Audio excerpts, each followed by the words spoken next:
Ayan,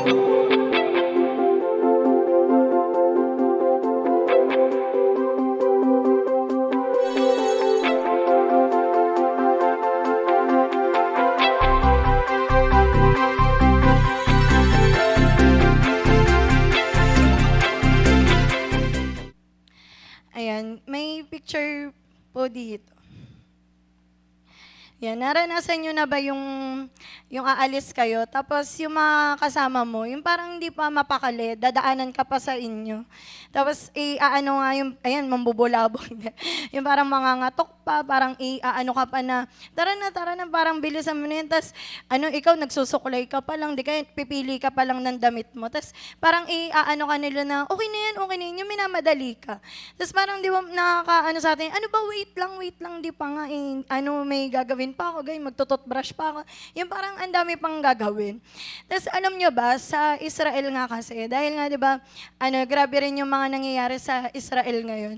Parang na-remind nga din ako dito. Pa-next po ako nung slide. Yan, tayo po di ba, alam natin na bawat isa sa atin, naturo na sa atin to na tayo yung bride ng Panginoon, di ba? Tayo yung bride ni Jesus. At alam nyo ba, sa Israel, ganito yung custom nila. Yan, wala kasi yung nakita na colored, imagine niyo na lang na colored. Yan, yung unang picture, ayan yung pinagkasundo, di ba, yung lalaki, tsaka yung babae, ganyan. Tapos, kapag ayun na nga na pinagkasundo na sila, ibig sabihin nun, engaged na sila, betrothed na yung tawag doon sa babae. Ibig sabihin, nakatakda na siyang ikasal. Tapos, simula sa araw, kunwari, ngayon, nakatakda na siyang ikasal, di ba, parang, engaged na siya. Hindi na ordinaryo yung damit niya. Yung damit niya, hindi na yung pambahay na gutay-gutay, yung manipis, hindi na maiksing short, di na sando, ganun. Kundi yung damit niya na, lagi na yung pangkasal. Ganun yung inaano doon. Tapos, yun nga yung sinasabi na may mga wedding garments na hinahanda yung babae. Tapos, isipin nyo, naglalaba siya, nagluluto siya, naghahabi siya, ganun yung nandun sa picture, ganun yung damit niya. Tapos kapag yung babae na yun nga, parang mag-aano pa siya, nagpupuyat din kasi parang baka dumating ng gabi, ganyan. Sisindihan niya yung mga lamp.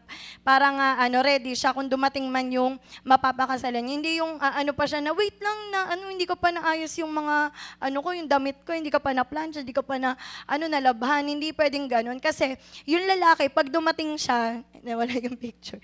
Yan, para siyang alam niyo yung parada, yung nakasakay sa donkey or kabayo yung lalaki, tapos kasama niya na yung mga parang may procession, ganun yung itsura. Tapos may magbo-blow ng shofar. Yan, ito yung itsura. Yung parang na ready, nakasala na agad, wala ng pa na, wait lang, nagbabalot pa ng Shanghai, walang ganun. Kundi na agad, parang ready ka agad. Kaya yun yung dito, na yung babae, hindi siya pwedeng and tayo rin, ganun din tayo. Kaya nga, kapag kunwari sinundo tayo, di ba? Ayan, yun yung pag-aaralan natin dito. Yan, yung tanong nga po, yan, yung are you good to go? Di ba naririnig natin yan? Yung pag mga social yung mga kaibigan, are you good to go? Parang na tayo na, pwede ka na umalis, ayan na, parang, na kayo, aalis na kayo. At kapag dumating nga yung na yun, yung bridegroom na yun, yung babae, ayan, ganyan agad, okay, sige, sama. Parang yung nakapangkasal siya, tas okay, sige, tara na, parang lang, kasi alam niya na yun. Kaya sabi nga dito, pa-next po. May si Sado at Ayon yung nag-ano siya nito na merong isang beses daw na na-vision niya nga yung si Jesus. Tapos, ang tanong daw sa kanya ni Jesus, ayan, yung sabi, are you prepared for my coming? Tapos parang inaano nga daw ni Sado doon na, hindi naman ako tatanungin ni Lord kung alam niyang handa na ako, di ba? Parang, kunwari, ikaw, ready ka na ba? Yung parang, hindi ka naman tatanungin kung alam na nung tao na ready ka na, uli ka na. Parang, kung nakita niya na handa ka na, ang sasabihin niya sa'yo, tara na, alis na tayo, di ba ganun? Pero kapag nakita niya na hindi pa ready, ganun pa yung tanong. At ang ibig sabihin nga daw po, yan, nung prepared or yung pagiging ready nga daw, sabi dyan, prepared mentally or physically for some experience or action. Yan, hindi lang daw tayo prepared physically, kundi kahit mentally. Yung isip natin, alam natin na doon tayo pupunta, may gagawin tayo. At hindi daw tayo yung parang mag-aano na, okay, saan mo ba ako dadalhin, di ba? Parang walang ganun. Kundi alam daw natin agad kung ano na, parang ano ka nasa isip mo ng mga mangyayari kung saan kayo pupunta, ano yung gagawin. Yan, tapos pa, next po. Ayan, sabi nga dito natin makikita sa Bible, sinabi rin yan, yung pagiging ready nga. Sabi dyan, let us be glad and rejoice and give Him glory. Yan, for the marriage of the Lamb has come and His wife has made herself ready. Yan, di ba? Ang sabi po, His wife has made herself ready. Hindi yung groom, hindi si Lord yung nag-ready dun sa wife, di ba? Ang nag-ready dun sa wife, siya mismo. Di ba? Walang sinabi na merong glow up team, parang inayusan siya, kundi yung babae mismo, yung wife mismo. At tayo nga daw po, 'di ba? Tayo yung wife na yun ni Jesus. Na dapat nga i-ready rin natin yung mga sarili natin. Tapos sa yan, ngayon paano ba tayo dapat mag-ready? Yan, meron po sa Bible. May dalawa tayong makikita na na babae na nag-ready sila para humarap sa mga hari. Yan, una po, si Esther. Yan, si Esther, nag-prepare siya para ma-meet yung earthly king. Naalala niyo, di ba, yung parang pa siya, nag-fasting sila, kasi nga, hindi naman pwedeng basta-basta, entrada siya doon, sabi niya, uy, ba, para mag-aano siya, di ba, na ito po yung gusto kong mangyari, ganyan. Kundi, meron siyang ginawang preparation. And next naman po na nag-prepare, yun nga yung church.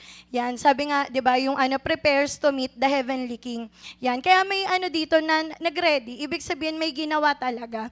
Yan, tapos nung nga rin kasi, yung mga nakaraan, parang parang nakaka-burden na sa mga youth nga natin, yung parang mga nagtatanungan nga tungkol sa Bible reading, ganun. Tapos parang mo na, kasi po, busy po sa school, ganyan-ganyan. Kaya parang may mga pagkakataon na paano rin kaya, kunwari, tanungin din natin yung mga working, yung mga nanay, di ba? Parang may mga time na tayo, nawawala na sa isip natin yung ganun na mga dapat nating i-ready. Yan, at sabi nga po, yan, you cannot come before the king unprepared. Hindi daw tayo pwedeng pupunta doon sa harap ng hari, tapos di naman tayo naganda. Tapos parang mamaya nga pa, mapag-aaralan natin yun. Ano-ano yung mga preparations nila. Yan, at sabi nga rin, yan, si Esther, yan, isang bagay daw na matututunan natin sa kanya, yan, yung power without character is useless. Yan, isipin nyo si Esther, nung time na yun, parang may isang pagkakataon, di ba? Nung time nga na plano ng patayin lahat ng mga Hudyo, na siya nun, reyna na siya nun. Pero hindi siya reyna na ako, dapat pwede na akong pumunta dyan. Kundi alam ni Esther, di ba, na kailangan may mga preparations na na gagawin, di ba, para nga bago humarap sa hari. Yan, tsaka may mga sinasabi nga rin na yung power nga daw na to, tayo din sa last days, meron daw talagang gagawin nga si Lord. And may mga prophecies, di ba, na naririnig tayo, na sa last days, grabe daw yung outpouring na gagawin ng Panginoon sa atin. Kasi nga, i-empower niya tayo dahil yung kaaway, grabe na din siya. Na yun nga, di ba, yung mga tinuturo sa atin na yung devotion natin, yung prayer time natin ng mga nakaraang taon na ginagawa natin, hindi na uubra kung ano yung mga ginagawa ngayon ng kaaway. Kung nagdo-double time yung kaaway, di ba, dapat mas tayo rin, nagdo-double time. Tsaka kung may mga ginagawa sila na grabe nga, di ba, mas dapat tinatapatan din natin at higit pa. Yan, tapos may nga rin dito. Ayan, dito natin makikita yung 3 preparations from the life of Esther. Yan, ito yung preparation nung naalala niyo yung ginather yung mga, lahat daw ng mga magaganda doon sa probinsya nga doon ng Babylon. Tapos, nga, di ba, parang nagkaroon sila ng beauty contest. Yan, ito yung preparation na yun. Hindi pa siya reyna nito. Ito pa lang yung, parang ginather sila. Yan, una po, yan, sa Esther chapter 2, verse 12, yan, sabi dito, each young woman's turn, yan, came to go in to King Ahasuerus after she had completed 12 months preparation. Isipin nyo, bago sila humarap nun sa hari, 12 months daw muna bago sila, yung parang di ka pwedeng harap ka agad, tinawag ka ngayon, tapos maya-maya, mga 2 days lang, 3 days, haharap ka na. Hindi daw, kundi po, ang sabi dyan, parang 1 year pa muna bago sila humarap. Tas, sa Tagalog ko na lang po babasahin para medyo mas Ayan, sabi nga, bago humarap ang isang babae sa hari, kinakailangan matapos niya ang 1 taon na pagpapaganda. Isipin niyo ba? Kunwari kayo, natatagalan na kayo sa iba magpaganda, 30 minutes, 1 hour, di ba? Pag may mga ikakasal, di ba? Ano ba yan? 3 hours, minake-upan lang. Yung mga ganon. Pero sa kanila, one year daw yung pagpapaganda.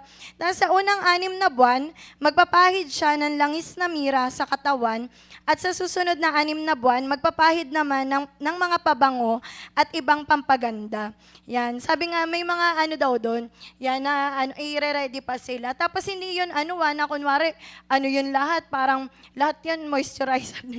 Yung parang hindi pwedeng ganun na buong 1 taon yun lang nilagay, kundi iba-iba yung mga nilagay. Kaya yun, sabi nga po dyan, yan, may dito, ito yung pinaka-summary, yan yung oil of myrrh, yan yung mga perfumes, tapos yung preparations for beautifying. Tapos, next po.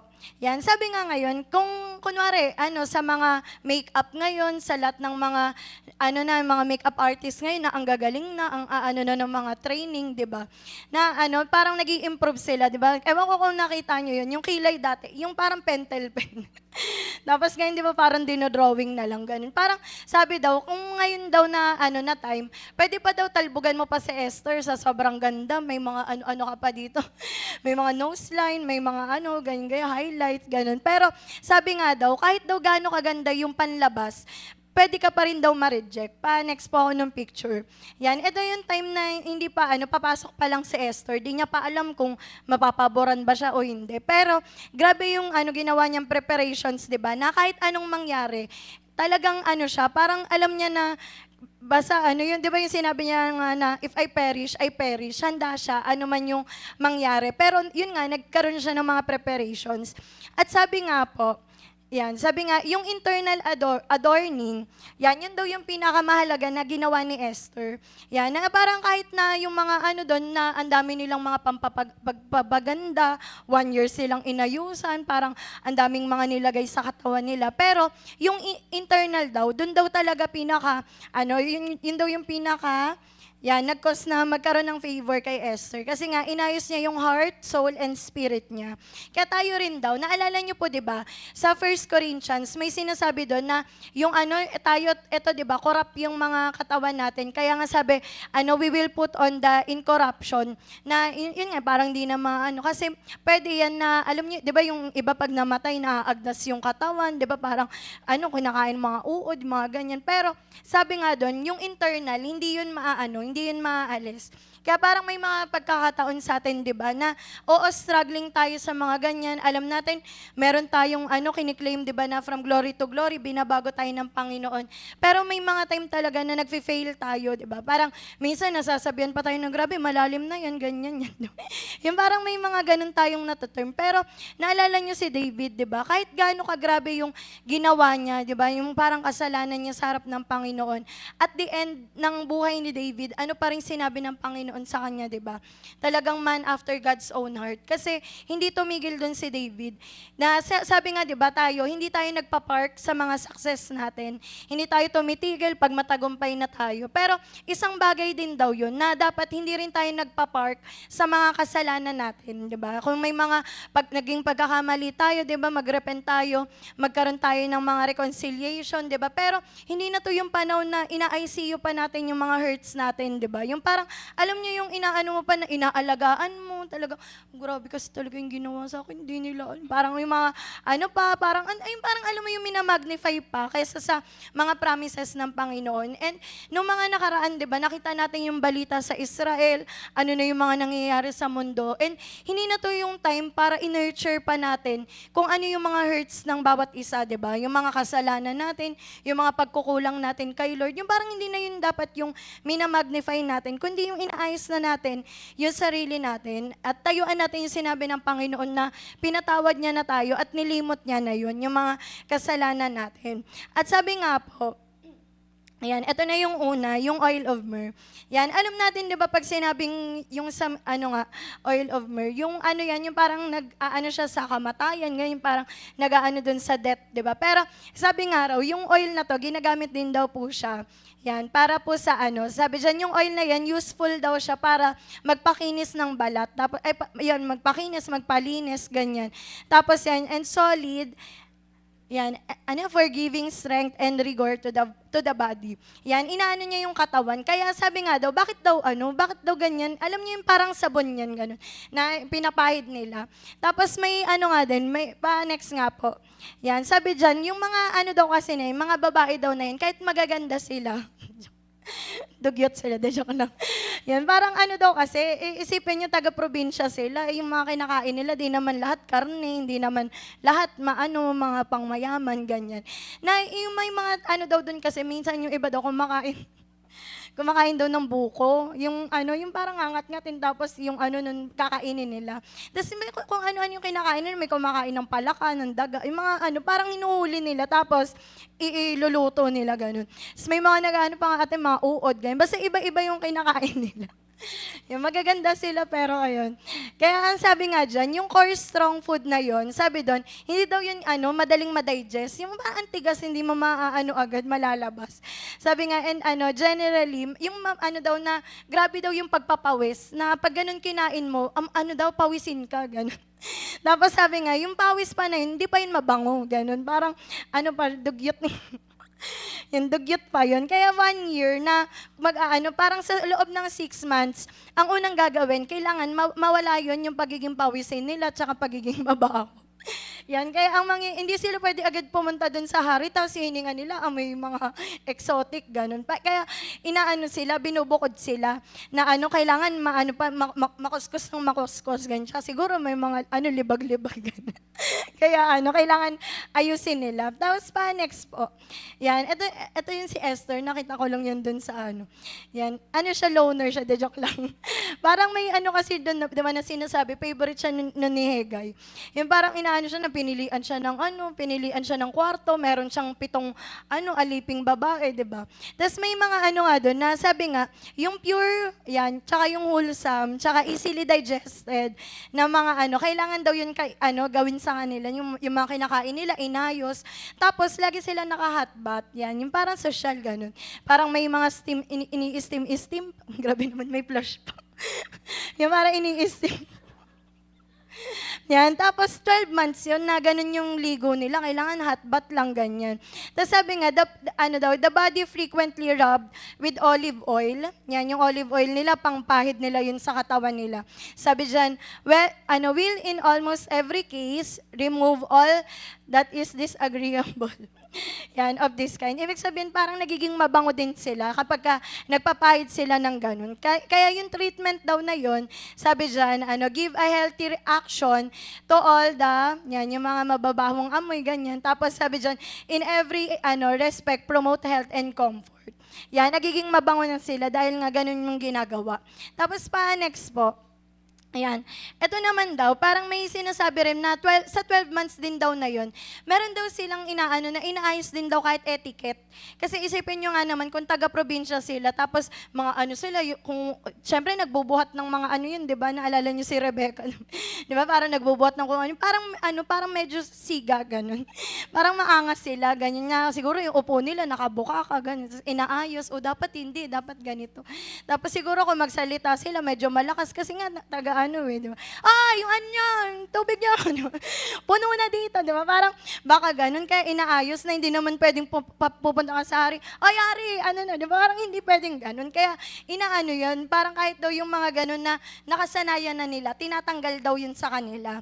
And same thing daw sa atin na mga Kristiyano. Sabi dyan, yung oil of myrrh na yun, para din daw yung kinukrucify natin yung sarili natin. Yan, sabi nga po sa Galatians, Ay, sa Ephesians pala. Yan. And those who are in Christ, yan, have crucified the flesh with its passion and desires. Ibig sabihin, dadating daw tayo sa point na bago tayo humarap sa hari, kailangan talaga, yung masabi mo na nagda-die to self ka na, yung parang masabi mo na itong araw na to nilibing ako, parang, yung parang alam mo na grabe, hindi na ako to, parang ganun na, oo, yun nga, di ba, alam natin lahat, hindi pa tapos si Lord sa bawat isa sa atin.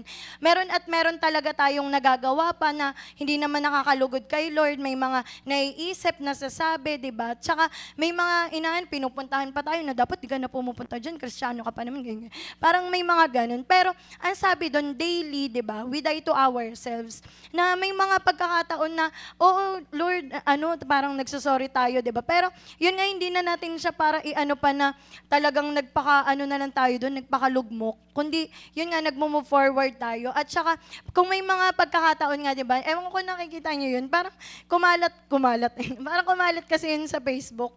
Yung sabi nga, wag daw nating i-judge yung tao, base nga daw sa season, di ba, ng buhay niya. Kasi nga, oo nga naman, parang may mga season na, parang talunan, si Joseph nakulong, di ba, pero nung next season naman ng buhay niya, in-improve naman siya ni Lord, di ba? Kaya, yun yung dun na, yun tayo, parang alam natin na tuloy-tuloy lang na may gagawin nga si Lord sa mga buhay natin. Kaya parang kunwari lumagpak na tayo sa mga Bible reading natin, 'di ba?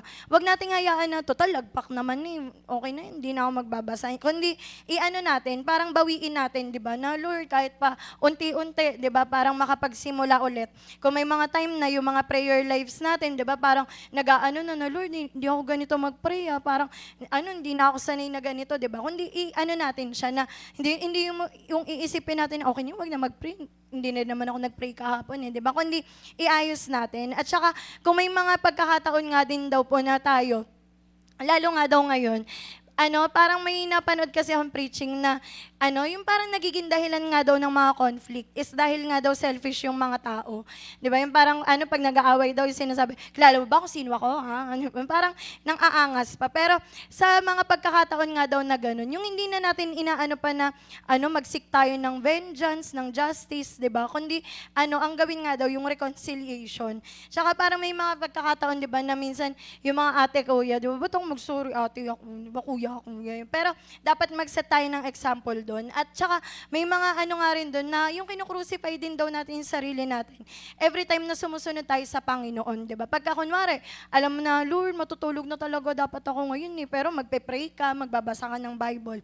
Tsaka kung may mga na gusto mo na talagang, parang, Lord, ayoko na magpatuloy. Pero, nagda-die to self tayo, kung nagpapaano pa rin tayo, uma-attend pa rin tayo, di ba? Parang minsan di mo na feel, pero dahil nga may commitment tayo, yan, na pa rin, yan, nagpapatuloy pa rin tayo sa Panginoon. Kaya sabi nga dyan, yan pa next po. Yan, yung next po is yung perfume. Yan, yung perfume na to, sabi po sa Exodus, ayan, yung perfume na to, it cleanses the skin and add beauty. Yan, may daw dito, pa next po. Yan, ito daw, the bodies of men and women in those hot countries. Yan, mainit kasi dun sa lugar nila. Ayan, countries lead of themselves yield very ill sense. Yung parang dahil nga sobrang init, tagaktak pawis nila. Iba na yung yung amoy. Ganyan. Tapos sabi nga, if not corrected and qualified by art. Kaya parang may ginagawa silang ganyan na dikdikin natin lahat ng pwedeng dikdikin. Kaya ito yung yung pabango na yan yung nard. Na noong time na yan daw yung pinakamahal na pabango kasi ang dami daw talaga niyang laman. Parang hindi lang yata 12 spices yung dyan nilagay. Kaya sobrang mahal daw niyan. Tapos parang may mga nga daw kasi dyan na, di ba alam niyo yun sa India, yung pabango nila, yung kahit nilaban mo na pagka-original, di ba? Yung kahit nilaban mo na may natitira pa rin. Kasi nga yung iba doon, di sila naliligo. Yun, para nagpapabango na lang sila. Ganun yung, kaya matapang yung amoy. Kaya yun yung dito, na kinokorek nila yun sa pamamagitan daw ng art. Yan. Tapos pa next po, sabi dito sa Exodus 30 verse 34. Yan. And the Lord said to Moses, yan, take sweet spices, yan, yung mga Ayan, hindi na mabasa eh, no? Yan, tsaka iaano nila yan para, yun nga, makagawa sila ng ganong amoy. At sobrang bango nga daw niya na kahit di ka nga maligo. Yun, parang ayun na lang ginamit nila para ano, total, ano ba, pwede pa naman mabango pa, ganun. Kaya yun yung ano nila. Pero sobrang mahal daw no, ng mga pabango nung time na yan. Yan, at pa next nga po, yan, sabi dyan, ito daw yung ano, na meron din daw silang special soap, yan, to cleanse her skin and added beauty. Yan, may mga ano, di ba, kunwari tayo, pag nagsasabon tayo, kunwari pag nag-kojic kayo, maputi ba kayo agad?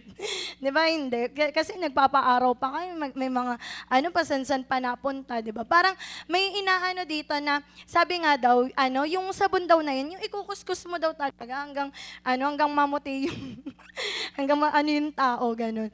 Tapos pa, next po, yan, ito yung sa Malakay 3:2, yan, yung parang nag-ano nga tungkol sa soap, diba? Sabi nga, but who can endure the day of his coming?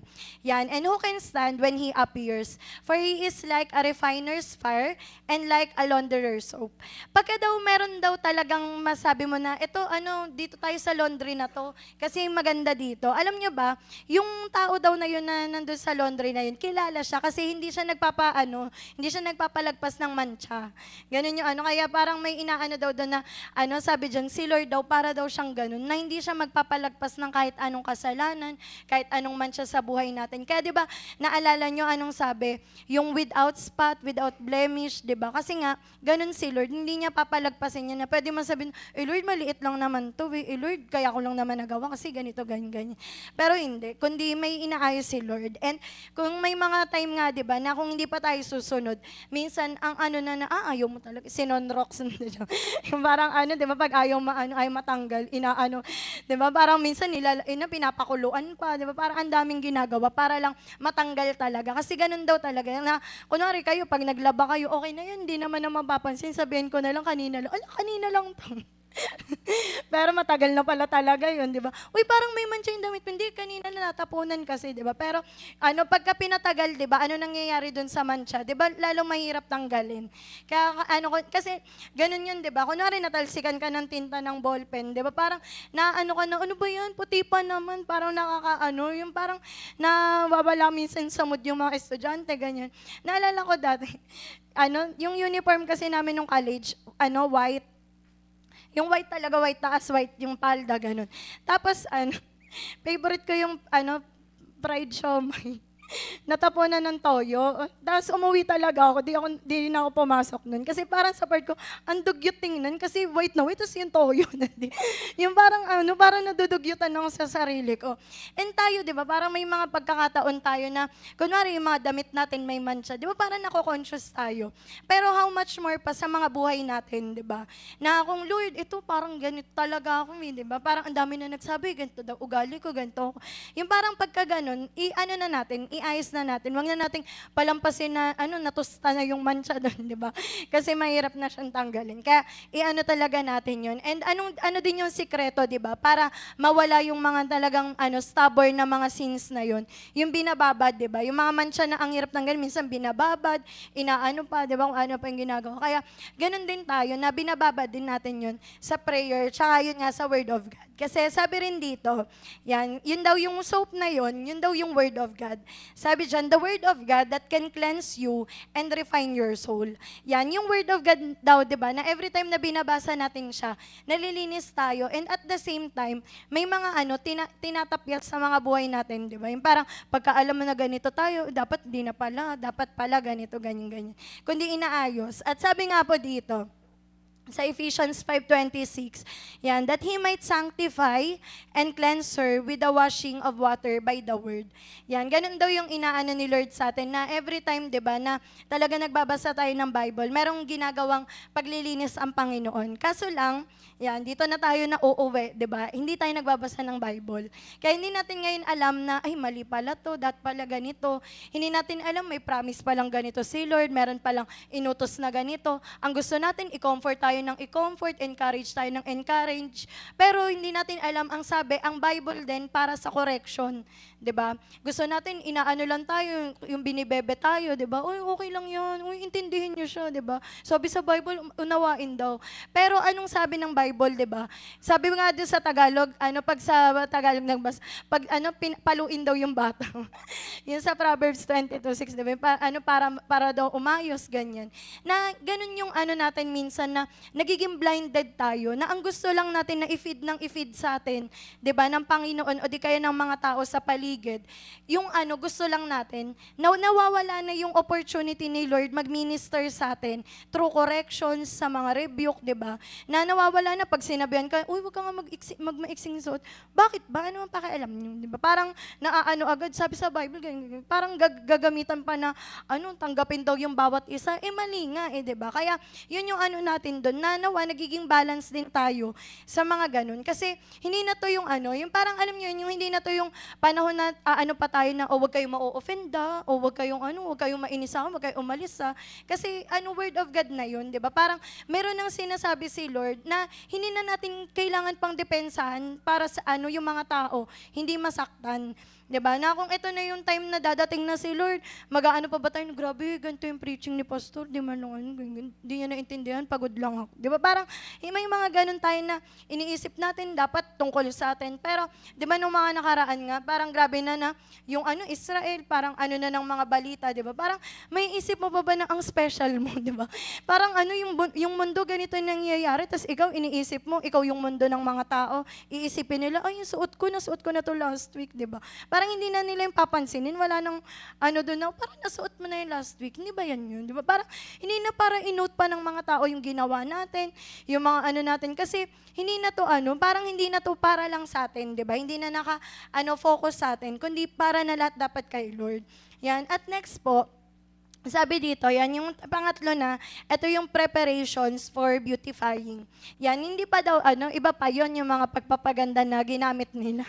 Yung parang ang dami ng kinuskos, ang dami na nilagay, pero hindi pa daw pala yon. Sabi dyan, may daw dito. Yan, na dapat daw properly and well-dressed. Yan, well-dressed. Yan, before coming to the king ata yun, na inantok na gano'n. Pero sabi dyan, kunwari, di ba pag may, naalala niyo yung sa Bible, di ba, parang may nun, may pagtitipon, di ba, tapos di ba, hinuli yung yung hindi maayos suot, di ba? Kasi nga, hari, yun di ba? Parang nasa palasyo ka, tapos suot mo ganyan, di ba? Kaya, parang may rin dito na tayo, bilang mga, nga po, Kristiyano, di ba? Yung, yung tamang adornment, o di kaya mga garments, dapat sinusuot natin siya. Kaya, kunwari, di ba, pagka sa school, magbabakles ka doon, mag-i-spaghetti ka na, hindi ka papasok ng ganyan. Ewan ko na lang sa iba, pero may mga ganun. Sa amin, sa school, may may batas na ganun. Parang hindi magpapasundo ng bata pagka yung yung shirt no nanay. Yung akala mo kakagising lang ganun. Ay, uwi ng anak ko, sunduin ko na. Hindi pinapaano kasi nga may proper na mga attire. Kaya pa yun, 'di ba? School lang yun. Paano pa yung pagsalangit na. Kaya sabi nga po dito, yan, sa Revelation 19:7-8. Yan, yun nga yung sabi kanina, di ba? Yung his wife has made herself ready. Yan, and to her, it was granted to be arrayed in fine linen. Sa Tagalog po, yung fine linen na yun, daw yun, makintab daw na damit yun. Tsaka talaga, smooth yung niya. Tapos sabi dyan, clean and bright, for the fine linen is the righteous acts of the saints. Kaya yun yung dito, na yung mga righteous acts na ginagawa natin, di ba? Na, oo, yung mga may mga time talaga, tayo, follow short sa glory ng Panginoon. Pero wag tayong tumigil doon kasi anytime pwede nang dumating ang Panginoon. And kung mag-aano pa tayo doon na Lord, parang pa tayo.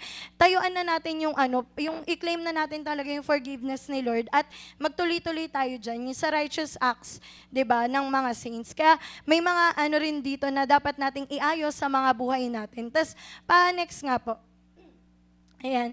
Dito tayo sa sa custom nga po ng Israel. Yan, kapag ka ikakasal nga yan, yun na pag natin kanina, di ba?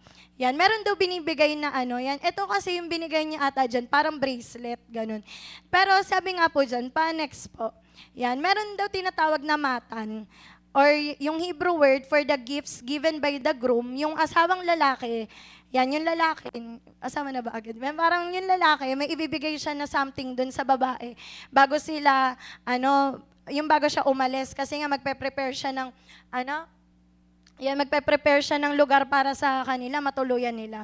And alam niyo ba tayo, yung mata na binigay ng Panginoon sa atin, 'di ba siya yung bridegroom natin, tayo yung bride. Meron siyang binigay at yun nga yung Holy Spirit, 'di ba, sa mga buhay natin na alam natin para yun sinasabi nga, 'di ba, engagement ring daw yun. Na sure ka na pag may ganun ka, babalikan ka, papakasalan ka, hindi man pwede, bigyan lang kita souvenir lang. 'Di ba? Hindi naman ganun, kundi may intention na na nakaano doon sa yung lalaki, may intention siya, kaya niya binigay yun. Tapos sabi nga po, next po, yun nga yung if available, the groom may have ridden a horse or donkey. Kaya yun nga, di ba? Tapos eto, magsa-sound pa ng chauffeur. Kaya yung babae, hindi siya pwedeng, yung parang hindi siya prepared. Kasi pag tumunog na yan, grabe yung tunog yan. Pagka talaga, kala mo may, na darating, ganyan, kung na yung mangyayari. Hindi ka pwedeng, tumunog na yung ko, ganyan. Hindi pa lang siya doon maghahanap ng mga coin na nilagay sa ulo niya. Wait lang, yung coin kulang, di ba? Hindi pa lang siya doon maghahanap, kundi dapat, alam niya na ready na siya. Kaya nga, di ba, alala niyo yung parable ng lost coin. Di ba, grabe yung saya niya. No, nakita ko na, parang ganun yung saya niya. Kasi nga, hindi ka pwedeng magpapaantay. Isipin mo lahat yan, antayin ka. Di ba, kung madami pang kamag-anak yung lalaki, ang dami ding ang tagal naman yan, di ba, parang nainip na. Kaya yun daw yung ginagawa. Tapos, naalala niyo, di ba, si Jesus din, may time din na ganun yung mangyayari, di ba, nakasakay siya sa, white na, di ba, na horse. At yun nga, di ba, parang makikita ng mga tao na ayun nga yung yung Diyos natin. Tapos next po. Yan, kaya nga, ito yung babae na yan, kahit na nandun lang siya sa bahay nila, yan, na siya. Kunwari tayo, di ba, pag sa bahay, kunwari naligo ka nga lang, parang saan ka pupunta, di ba? Yung parang ganun agad. Tapos pag nagsukulay ka, nag-ayos ka, parang, may lakad ka ba? Kas ka alis? Yung parang wala, dito lang, di ba? Parang, di naniniwala sa'yo. Para sa kanila, ganun yun, na kapag betrothed na yung babae, na yun, automatic na yun, kahit saan siya magpunta, nag-iigib siya, ganyan yung niya, yung suot niya. Tapos yan nga, nag-habi siya. Kasi sabi nga po, next po, yan, ito pa yung itsura, nakakatawa yung ulo doon. Yan, pero ayan, may mga basta kahit nasang ng bahay nila, ganun yung suot niya, hindi ka pwedeng, hindi ko muna tatanggalin, hindi naman dumating kahapon, baka naman di dumating ngayon. Hindi ganun, yan. Kaya yun yung niya na, nag-aabang siya, yan, nag-iintay siya, tapos na siya agad. Tsaka alam nyo ba, yung daw nila, talaga nakaayos na yung buhok nila, ganyan. Tapos may mga, pa yan, may mga nilalagay na sila dyan, mga, din pabango. Tapos sabi nga dyan, the bride kept her oil lamps ready at all times. May din siya, may mga oil lamps din siya na, na hawak-hawak niya yun pagkagabi naman. Yun na yung sisindihan niya. Pag umaga, di niya pa naman sisindihan, syempre maliwanag pa. Pero, yun nga, pag gabi daw, yun na yung inaano niya. Sabi dyan, just in case the groom came in the night. Yan, sounding the shofar o yung ram's horn nga. Yan, to lead the bridal procession to the home he had prepared for her. Kasi yun nga, ganun yung custom, di ba, ng Israel na magpe-prepare yung lalaki bago sila mag-engage sila. Tapos, bawal silang magsama nun, bawal silang magkita, ganyan. Tapos, lang, nagpe-prepare lang yung lalaki. Hanggang matapos niya na, susunduin niya na. And ganun din po, di ba, si Jesus, na umalis siya, 'di ba, para mag-prepare ng place para sa bawat isa sa atin. At alam natin anytime dadating na siya. Nasabi nga 'di ba ni Paul sa Romans, yung salvation daw na yun mas malapit than the first time nung una tayo naniwala, 'di ba? Na ganun yun, na hindi mo pwede sabihin na, di pa naman dumating ng 2020, okay pa yan, pwede pa yan, 'di ba? Parang hindi daw pwedeng ganun kasi anytime pwedeng dumating. At sabi nga po diyan, ayan, the bride should be living, yan, consecrated lives, yan, keeping themselves pure and holy. Ito naman tayo bilang mga believers, di ba? Na alam natin, bride tayo ng Panginoon. Kailangan daw, yan nga yung consecrated lives, tapos yan yung pagiging pure and holy. Sabi nga, in preparation for the wedding feast of the Lamb. Yan, when the groom comes with the blast of the shofar, yan, to bring his bride home. Kaya yun daw yung sinasabi na hindi mo pwedeng na, okay lang, hindi naman, may mga nag-prophesy na nakaraan, hindi naman dumating, siguro next year pa yan, siguro ganito pa yan. Pero wala nga daw nakakaalam, 'di ba? Kasi ayan, next po ulit. Yan. Although the bride knew to expect yan, her groom after about a year. Kasi yung custom po nila, pwedeng 6 months or hanggang 12 months. Anytime doon, dadating na yung, yung groom nga. Kaya alam niya na within ng span na yun na na 1 taon pwedeng dumating, kaso lang hindi niya alam kailan, itong week ba na to, itong araw ba na to, itong buwan ba na to, hindi niya alam kung kailan. Sabi nga he could come anytime. Kaya hindi nga siya pwedeng na nakapambahay siya. Wait nga, tanggalin ko. Kasi 'di ba tayo may ganun tayo. Kunwari may alis ka tapos napaaga bihis mo. Tapos parang iniisip mo mamaya pa naman tanggalin ko muna yung hanggang nakapalit ka na ng pambahay mo, 'di ba? Kaya parang may ganun na yung bride na yun, hindi siya ganun, hindi siya kampante na hindi pa naman yun. Tapos hindi rin siya magpapaantay pa na wait lang 1 hour, ikakabit ko lang lahat, 'di ba? Walang ganun. Sabi nga it was the father of the groom who gave final approval for him to return to collect his bride. At ganun din, 'di ba, si Jesus, ang sabi niya, ang ama lang yun nakakaalam, kahit siya hindi niya alam, 'di ba? Gaya yun yung sinasabi na dapat tayo, handa lang tayo. Yan, tapos po, ito din yung sa, natin, ayan, yung sa parable ng, ng 10 virgins. Yan, 4 lang yan, pero yung isa kasi nandun nakikipag-usap pa, baka sabihin nyo, 4 lang. Yan, yung isa na iwan, nangihingi pa kasi yung isa, di ba? Yan, at sabi nga dyan, ito yung, na to, na meron daw talagang, alam ko na, naman natin to, di ba? Naturo na sa atin. Sabi nga dyan, sa Matthew, next po, yan, wala mo pa.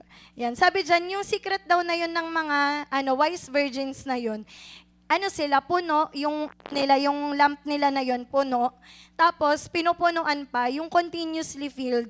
At, yun nga, stay filled. Ibig sabihin, tayo rin daw, bawat isa sa atin, yung na yun, yung fire na yun, ng Holy Ghost, diba? Fire ng Holy Spirit, dapat daw puno tayo nun.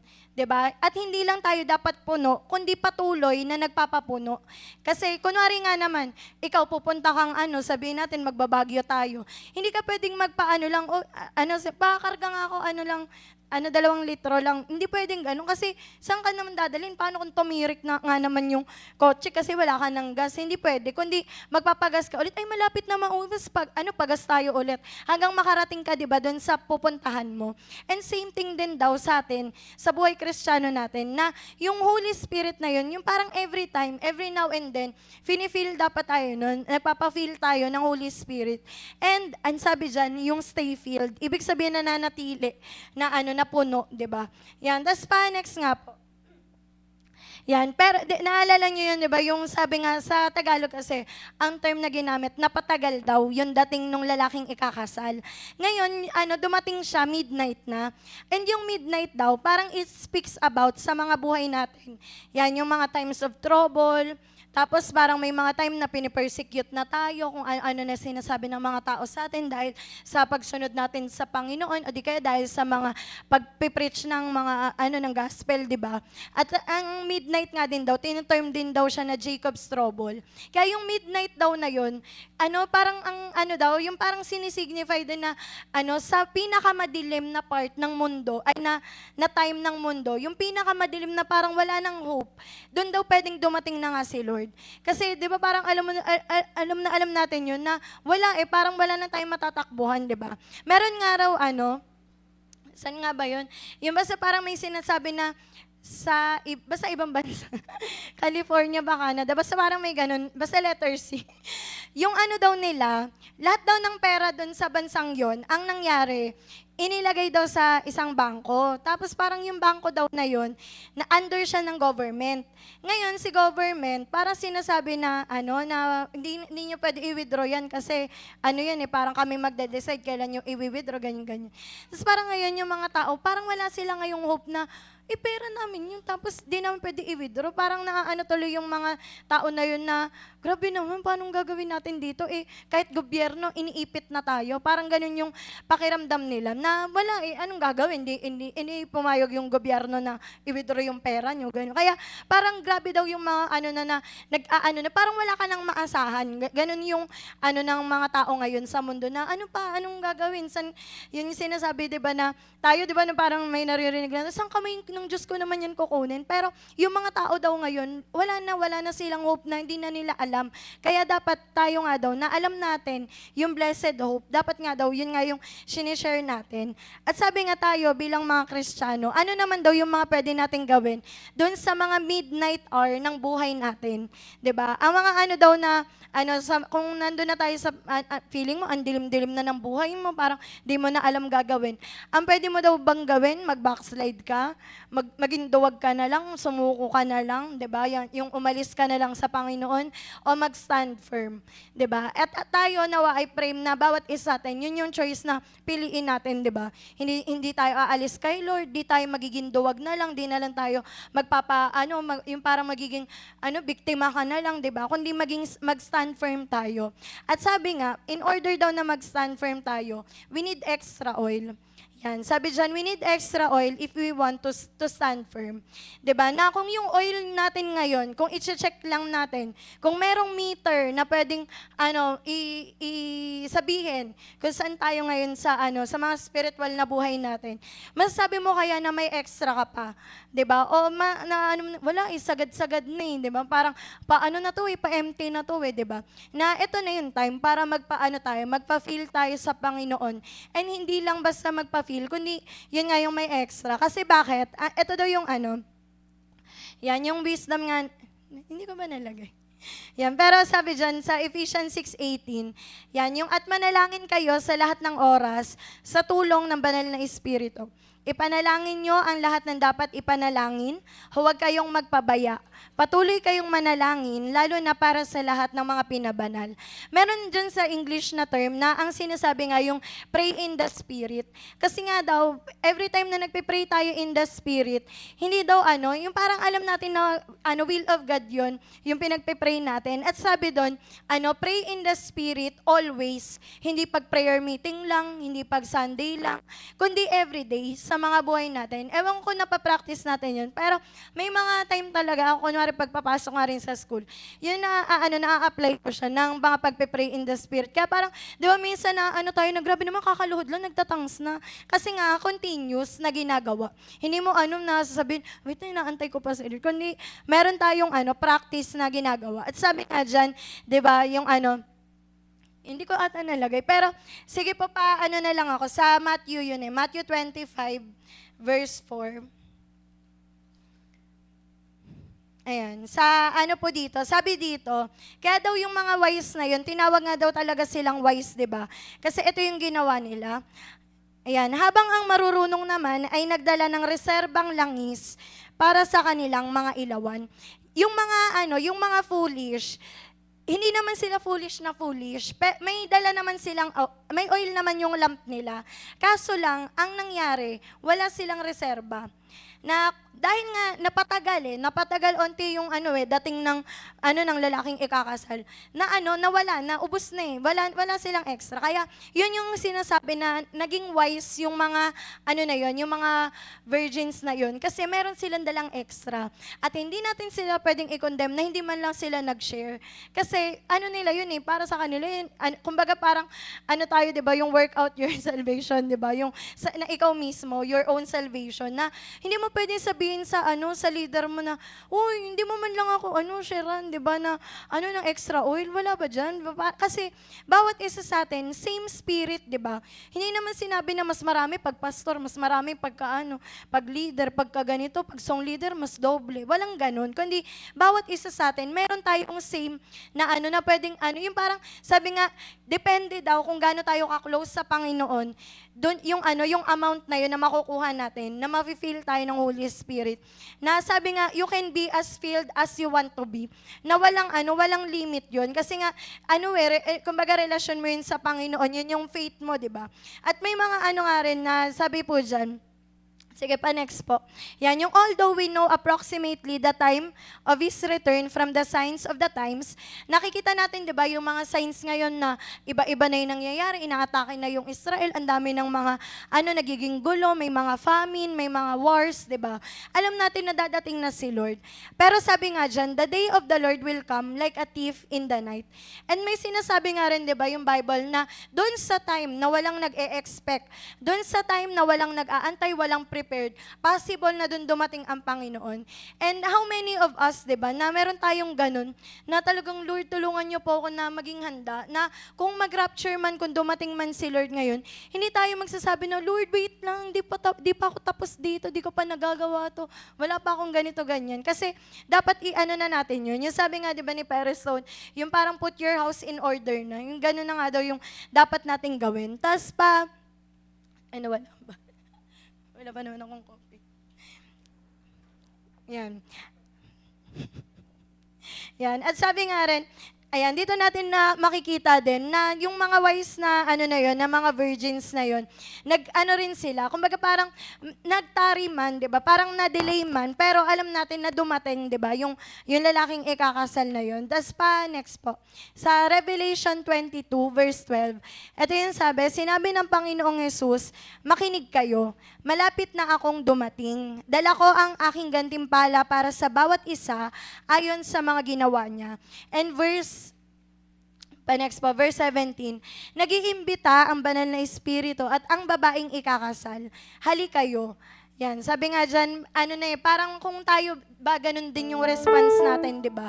Na parang even so, come Lord Jesus, come, di ba? Parang may mga ganun na ba tayo? At sabi nga, ang lahat ng nakarinig nito ay magsabi rin, hali kayo, lumapit ang sino mang nauuhaw at gustong uminom ng tubig na nagbibigay buhay, wala itong bayad. And tayo, di ba, magkakaroon tayo ng great na, marriage with Jesus. Meron sinasabi, di ba, na yung wedding feast na yon na, celebrate lahat ng tao. And parang may tayo, 'di ba, na gusto ba natin sa celebration nga na yun, tayo lang, 'di ba? Kundi ang gusto natin, rin natin yun sa ibang mga tao. Na magawa natin yung part natin ngayon, 'di ba, sa sa kingdom ng Panginoon para i-advance yung kingdom niya. At may mga may next pa po ba? Yan, hindi ko nalagay. Pero may mga nga doon na yung rapture nga daw, hindi daw yung parang alam niyo yung hindi na sa mga apo niyo pa, hindi sa mga anak pa ng mga kung sino yung makakakita nun. Parang may sinasabi nga na tayo, yung mga mata mismo natin, we will see the coming of the Lord Jesus. Tapos yung mga tenga natin, we will hear the trumpet na magsa-sound. Hindi na parang hindi na siya na okay naman, matagal pa yun. Kundi, yun na nga, di ba, na nakikita na natin na ganun yung mga nangyayari. Kaya ang tanong ngayon, di ba, are we prepared? Di ba, yung are you good to go? Ready ka ba? Kung andyan na si Lord, sunduin tayo. Sasama na ba tayo agad? And yun yung mga preparations na inaral natin, di ba? Alam ko, yung iba doon na naturo na sa atin, basic yung iba para sa inyo. Pero, yun yung application pa rin, di ba, na anytime, pwedeng dumating ang Panginoon. And may mga 'di ba, na oo, hindi mo man masabi na hindi pa naman last days ngayon, but it can be the last hours ng buhay natin. Hindi natin alam kung kailan. Meron kaming ka-workmate kanina lang na namatay siya.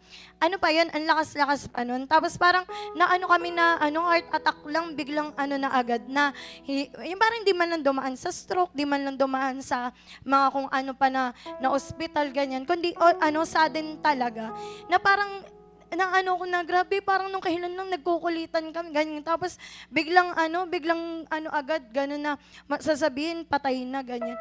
Kaya parang may mga rin sa atin ngayon, na kung ninunurture pa natin yung sarili natin, gusto pa natin i-comfort tayo ng mga tao sa paligid natin, parang pa tayo, unawain pa tayo ng unawain, parang parang too late na, parang wala na tayong magagawa, kung ang gusto natin is comfort, di ba? Pero ang sinasabi na ngayon ng Panginoon, we die tayo to ourselves. Bawat isa sa atin, yun na yung need na na kailangan nating gawin. Hindi na yung mga gusto natin na mga pangarap natin, anong pangarap natin sa buhay. Gusto mo pa ng bahay na may swimming pool, gusto mo pa ng kotse. Parang wala na, hindi na tayo pang ganun. Gusto mo pa ng mga 3 milyon para yumaman ka. Pero yung mga ganun na finances, para na sana i-advance yung kingdom ng Panginoon. Hindi na for personal gain, hindi na para sa mga pa natin na, kasi pangarap ko talaga to ganyan. Wala na, kundi ito na yung time na parang kung bawat man sa atin, meron man dito na gusto mo na talagang magamit ka nga ng Panginoon, di ba? Hayaan mo na yung gabing ito, parang maging natin, white funeral. Na alam niyo ba yung white funeral na yun na sinasabi? It is parang namatay ka sa sarili mo and nabuhay ka. At yung buhay na yon, hindi mo na buhay na ni Jesus. Na ito na sana yung time na nagda-die to self na tayo sa mga pa na kung may mga hurts, meron pa tayong bitterness, may mga unforgiveness pa tayo. Wala na, parang tapos na tayo doon. Na kung may mga kasalanan pa tayong tinatago, meron pa tayong mga dinidil pa rin sa Panginoon na, Lord, kailangan ko ng ma-deliverance. Parang hindi na deliverance yung kailangan natin. Parang die to self na. Hindi na yung parang wag mo na pagbigyan yung sarili mo, kundi si Lord na. Kaya yun yung natin ngayon, pray lang po tayo.